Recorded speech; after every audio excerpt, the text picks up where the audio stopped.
अध्यक्ष महोदय, मैं आशा करता हूँ कि इस सदन के लिए यह अंतिम अवसर होगा जबकि इस संविधान में इस आधार पर यह संशोधन करने का अवसर आया है। इसलिए मैं आशा करता हूँ कि इसकी जड़ में जाने के लिए हमारे सदन को और सरकार को एक हिम्मत होगी। हिम्मत की बात मैं इसलिए कह रहा हूँ कि हम में से अधिकांश लोग इसी समाज में आते हैं और हम जानते हैं कि जिनके हाथ में संपत्ति है उन्हीं के द्वारा यह अछूत और छूत का रोग फैला हुआ है। यह वर्णाश्रम धर्म नहीं है। हमारे यहाँ यह धनाश्रम धर्म है, संपत्ति पर आधारित है और इसके लिए मैं इतनी ही आशा कर लेता हूँ कि आज अभी जो देश के विभिन्न भागों में ज़मीन कुछ हाथों में केंद्रित है, जब तक ज़मीन के एकाधिकार को हम नहीं तोड़ सकेंगे, जो कुछ लोग सैकड़ों और हजारों एकड़ रखे हुए हैं, जिनमें अधिकांश सदस्य भी इस सदन में सम्मिलित हैं, तब तक यह समस्या हल नहीं होगी। इसलिए मैं यह कह रहा हूँ कि सदन को भी हिम्मत होगी कि आज जिस तरह से हमने लगभग एकमत से इसको स्वीकार किया है, भूमि सुधार का प्रश्न जिसकी चर्चा उठी है और हम उठाएंगे कि जो जोतने वाला है, जो खेत पर मेहनत करता है, जिसमें 100% हरिजन तो हैं ही, आदिवासी भी हैं, तो जो मेहनत करता है ज़मीन पर उसका अधिकार होगा। सदन को यह हिम्मत होगी कि वह इस चीज़ को करे।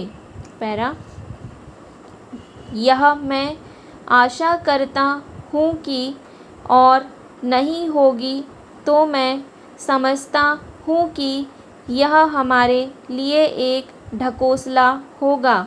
यही आग्रह मैं सभी लोगों से करता हूँ कि भूमि के प्रश्न को सुधारे बिना अछूतोद्धार नहीं होने वाला है और न राष्ट्रीय उत्थान होने वाला है। मैं चाहता हूँ कि वह शांति से हो, इसलिए मैं यह आग्रह कर रहा हूँ, नहीं तो अशांति फूटेगी। लेकिन हम चाहते हैं कि शांति से हो, इसलिए मैं फिर आग्रह कर रहा हूँ कि दल और पार्टी की दीवार को तोड़कर हम इस प्रश्न को लें और केंद्रीय सरकार भी हिम्मत करे। प्रधानमंत्री प्रतीक्षा में न रहें कि कुछ और लोग इधर से चले जाएंगे तो वह करेंगी और लोग जाएंगे तो वह कठिनाई में फंस जाएंगी। इसलिए मैं कह रहा हूँ कि यह अवसर है। अध्यक्ष महोदय, वह हिम्मत करें जिससे देश में ज़मीन जोतने वाले को हिम्मत मिले और जो मेहनत नहीं करते उनसे ज़मीन लेकर उसका बंटवारा कर दिया जाए। मुझे आश्चर्य हुआ जब मैंने इस प्रतिवेदन को आरंभ से अंत तक देखने की कोशिश की और इसमें अंग्रेजी का इतना समर्थन मेरी समझ के बाहर की बात थी। अंग्रेजी के समर्थन के साथ रोमन लिपि तक का समर्थन किया गया है। जब हमारे संविधान में देवनागरी लिपि को राष्ट्रीय लिपि माना गया है और आज भी हिंदी देवनागरी लिपि में लिखी जाती है, मराठी देवनागरी लिपि में लिखी जाती है, अन्य भाषाएं अपनी अपनी लिपि में लिखी जाती हैं। रोमन लिपि के लिए इस आयोग की रिपोर्ट में किस प्रकार कहा गया है? रोमन लिपि की बात कैसे इसमें आई, यह मैं कम से कम नहीं समझ पाया। पर एक बात देखने योग्य है कि अंग्रेजी का इतना समर्थन होने के बाद भी और कई विदेशी विशेषज्ञ इस आयोग के सदस्य होने पर भी अंत में उन्होंने भी माना कि अंततोगत्वा शिक्षा का माध्यम प्रादेशिक भाषाएं होंगी। आयोग को यह भी मानना पड़ा कि अंग्रेजी के माध्यम रहने से देश की हानि हो रही है और संसार के किसी भी देश में ऐसी स्थिति नहीं है। आयोग स्वयं इस बात को स्वीकार करता है कि इस प्रकार विदेशी भाषा के माध्यम से हमारे देश की कितनी हानि हो रही है। पैरा मैं त्रिसूत्री भाषा फॉर्मूले का समर्थक हूँ।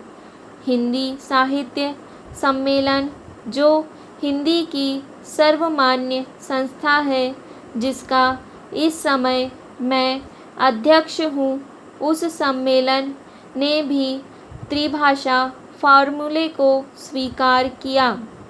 यद्यपि हम यह उचित समझते थे कि द्विभाषा फॉर्मूला रहता, एक मातृभाषा और दूसरी राष्ट्रभाषा, लेकिन हमें इस बात का भय था कि यदि द्विभाषा फॉर्मूला रहेगा तो मातृभाषा और अंग्रेजी रहेगी। इसलिए हमने विवश होकर, प्रेम से नहीं, उत्साह से नहीं, बल्कि लाचार होकर त्रिभाषा फॉर्मूला स्वीकार किया कि मातृभाषा रहे, हिंदी रहे और तीसरी भाषा अंग्रेजी या कोई भी दूसरी भाषा रह सकती है। कहा जा सकता है कि हमारे यहाँ अभी स्नातकोत्तर पढ़ाई के लिए पर्याप्त साहित्य नहीं है। बड़ी गलत बात है यह। अभी सरकार के द्वारा ही कुछ महीने पहले यहाँ पर एक प्रदर्शनी हुई थी। उस प्रदर्शनी से यह बात स्पष्ट है कि हमारे यहाँ पर वैज्ञानिक और शास्त्रीय विषयों पर भी कम से कम हिंदी में पर्याप्त पुस्तकें हैं। स्टॉप।